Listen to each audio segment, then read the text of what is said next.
지난 2019년 6월 전 세계에서 최고 갑부로 불리는 사우디아라비아의 왕세자 빈 살만은 한국을 방문해 문재인 대통령에게 극비리 부탁을 해왔습니다. 그리고는 대통령 전용 헬기를 타고는 유유히 대전의 국방과학연구소로 날아갔죠. 공개된 일정이 아니었기 때문에 그의 일거수일투족을 살펴볼 수는 없었지만 그가 극비리에 한국 무기의 산실이라는 국방과학연구소로 날아간 것은 왜일까요?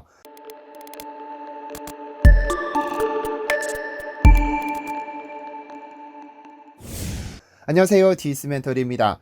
지난 2018년 9월 미국과 일본은 하와이 인근에서 탄도미사일 요격 훈련을 실시했다고 발표했습니다. 미국 국방부 미사일 방어청은 일본의 해상자위대와 연합해 탄도미사일 요격 훈련을 실시했죠. 일본의 이지스 구축함 아타고는 하와이에서 발사한 모의 탄도미사일을 이지스 레이더로 포착한 후 추적해 SM-3 미사일로 요격하는 데 성공했다고 보도했습니다. 미국의 미사일 방어청은 미 해군의 협력을 얻은 일본 해상자위대와 함께 탄도미사일 요격 훈련을 성공적으로 끝냈다고 밝히면서 이번 연합훈련은 일본의 이타고함이 최근 이지스 미사일 방어체계를 업그레이드한 관계로 이를 테스트하고자 실시했다고 했습니다. 그러나 미국이나 일본 모두 이 훈련이 북한의 미사일 도발에 대비한 훈련이라고 언급하지는 않았지만 누구나 알고 있습니다. 이 훈련의 주목적은 북한의 탄도미사일을 요격하기 위한 것, 즉 북한을 겨냥한 훈련이라는 것을 말이죠. 그러나 한국은 그 전년도에 미 해군과 함께 북한 탄도미사일을 탐지하고 추적하는 훈련을 실시했지만 2018년에는 이 훈련을 실시하지 않아 궁금증을 자아냈습니다. 2017년 한국군은 미군과 함께 키 리졸브 훈련을 실시하며 사드와 패트리어트 미사일로 북한의 탄도미사일을 요격하는 훈련을 집중적으로 실시했고 요격 성공률은 70%에 달했습니다. 또한 그 전년도에는 미군, 일본 자위대와 함께 북한군 잠수함 발사 탄도미사일을 요격하는 훈련도 실시했습니다.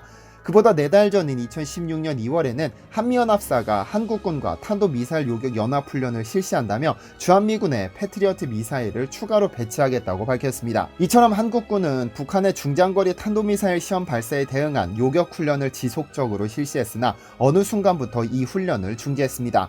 한국에게도 미국에게도 일본에게도 가장 위험한 국가가 있습니다. 바로 북한인데요. 한국의 경우 같은 한반도에 위치해 얼마든지 마음만 먹으면 때릴 수 있고 미국의 강한 압박에 도발한 북한은 미국 본토를 노린 대륙간 탄도미사일을 지속적으로 발전시켜오다 최근에는 대기권 재진입 기술까지 확보해 미국 본토를 사거리로 두고 있으며 일본은 자신들의 머리 위로 날아가는 미사일이 과연 자신들을 노리는 것인지 타국을 노리는지 알 수 없어 항상 초긴장 상태에 놓여 있죠. 이런 상황에서 미국과 일본은 북한의 미사일 도발에 대비해 연합훈련을 하며 피땀 흘리고 있는 와중에 한국은 여유롭게 휴식을 취하고 있는데요. 이에 대해서는 국방부가 설명했습니다. 보통 북한의 탄도미사일에 대비한 요격훈련은 해군이 담당하는 것으로 원거리에서 발사된 탄도미사일을 탐지하고 추적해 요격하는 것은 이지스 시스템이 맞는다고 말했죠. 그런데 북한이 쏜 탄도미사일을 요격하기 위해 한국이 만들어낸 무기가 있습니다. 바로 천궁인데요. 하늘의 활이라는 의미를 가진 천궁은 무지개를 달리 부르는 말이기도 합니다. 한국이 국산 중거리 지대공 미사일을 개발한 뒤 이 이름을 붙인 건 천궁의 일반적인 궤적이 무지개처럼 창공의 포물선을 그리기 때문입니다. 1998년 개념 연구를 시작으로 탐색 개발을 거쳐 2006년부터 8천억 원을 투입해 개발이 시작됐는데 5년이 지난 2011년 완료됐습니다. 이 덕분에 한국은 미국, 러시아, 프랑스 등에 이어 자국이 개발한 지대공 유도무기로 공중을 지키는 6번째 국가가 됐는데요. 하지만 2017년부터 양산이 계획되어 있었으나 문재인 정부가 들어서면서 완전 백지화를 검토했다가 2018년 가까스로 양산이 결정됐죠. 천궁이 담당하는 작전 영역은 사거리 개념에서 보았을 때 중거리에 해당합니다. 보통 사거리 5km 안팎은 신궁이나 미스트랄과 같은 휴대용 대공 유도무기가, 사거리 10km는 천마를 비롯한 단거리 대공 유도무기가 담당합니다. 중거리는 중거리 유도무기의 대명사 호크가, 장거리는 패트리어트가 담당하죠. 한국의 개발을 완료한 천궁은 최대 사거리 40km로 호크의 자리를 대체하게 됩니다. 천궁이 가진 특징 중 하나는 수직 사출 발사 방식인데 이 덕분에 발사대 구조가 간편하고 가볍습니다. 왜냐하면 유도탄이 발사대 안에서 점화되는 것이 아니라 상공으로 사출된 후 공중에서 점화되기 때문에 발사대에서의 화염 처리가 불필요합니다.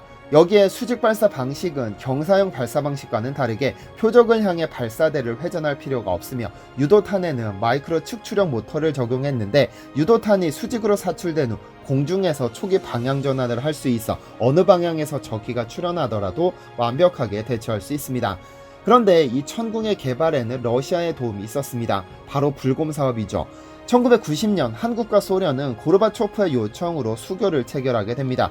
그리고 즉시 소련은 경제 발전을 명목으로 한국에게 3년여에 거쳐 30억 달러의 차관을 제공해달라고 요청해왔고, 한국은 이를 승인했습니다.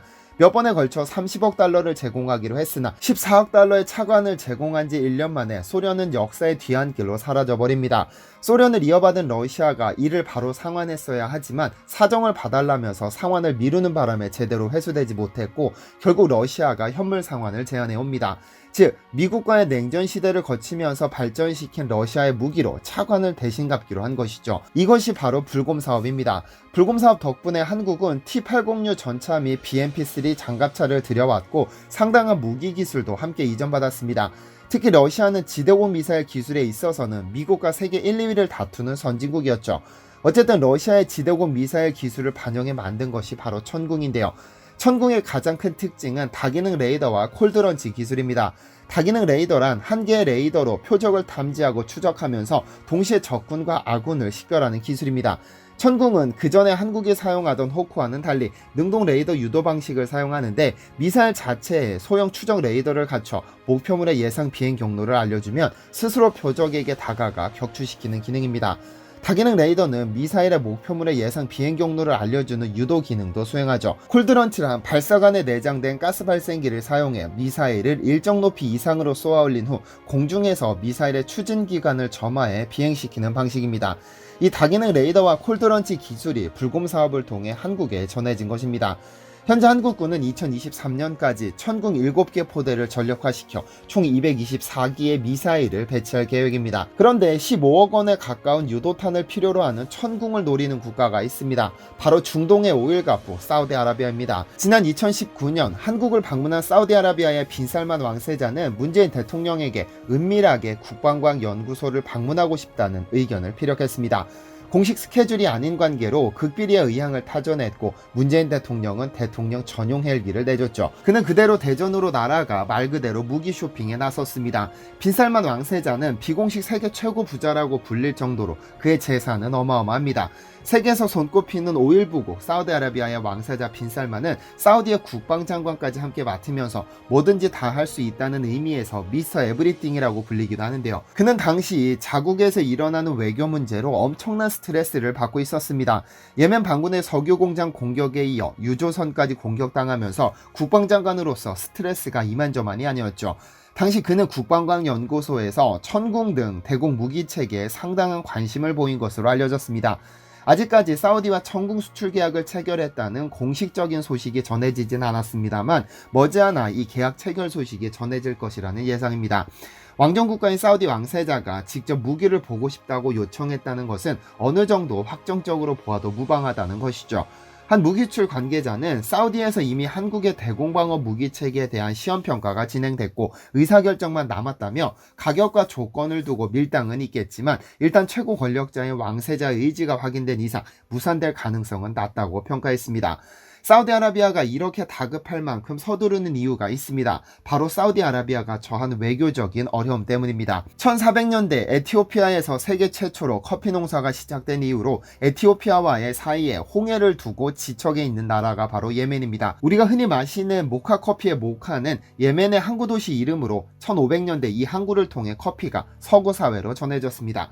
어쨌든 커피의 나라로 유명했던 이 국가는 커피 덕분에 상당한 부를 축적했지만 현재는 내전으로 고통받고 있습니다. 1990년까지 예멘은 북예멘과 남예멘으로 분리되어 있었는데, 북예멘은 터키의 오스만 제국으로부터, 남예멘은 영국으로부터 각각 독립했죠. 하지만 두 국가 간에는 통일 이전에도 국경 문제로 잦은 다툼이 있었고, 소련의 붕괴를 틈타 한 나라로 통일하기는 했지만 정치적인 갈등은 여전했습니다. 그때 정치적인 혼란을 틈타 스며든 것이 바로 IS와 알카에다였는데요. 극단 이슬람주의 시아파 무장단체 후티는 예멘에서 반정부 시위를 일으켜 의회를 장악했는데, 이들을 지원하는 국가가 이란으로 알려지면서 사우디아라비아는 연합군을 구성해 예멘 내전에 직접 개입하기 시작했습니다. 현재 사우디가 지원하는 순위파 정부군과 후티 시아파 반군은 7년째 충돌하고 있으며, 후티 반군은 지속적으로 사우디를 공격하고 있죠. 지난 2019년에는 드론을 이용해 석유 공장을, 올 2월 초에는 드론으로 공항을 공격하는 등 사우디의 안보에 큰 위협이 되었는데요. 빈살만 왕세자는 지난 2019년 한국에 직접 전화해 한국의 대공방어체제 구축에 도움을 요청했을 정도로 사정이 다급한 상황인데요. 과연 사우디는 한국으로부터 얼마나 많은 천궁을 수입하게 될까요? 시청해주셔서 감사합니다.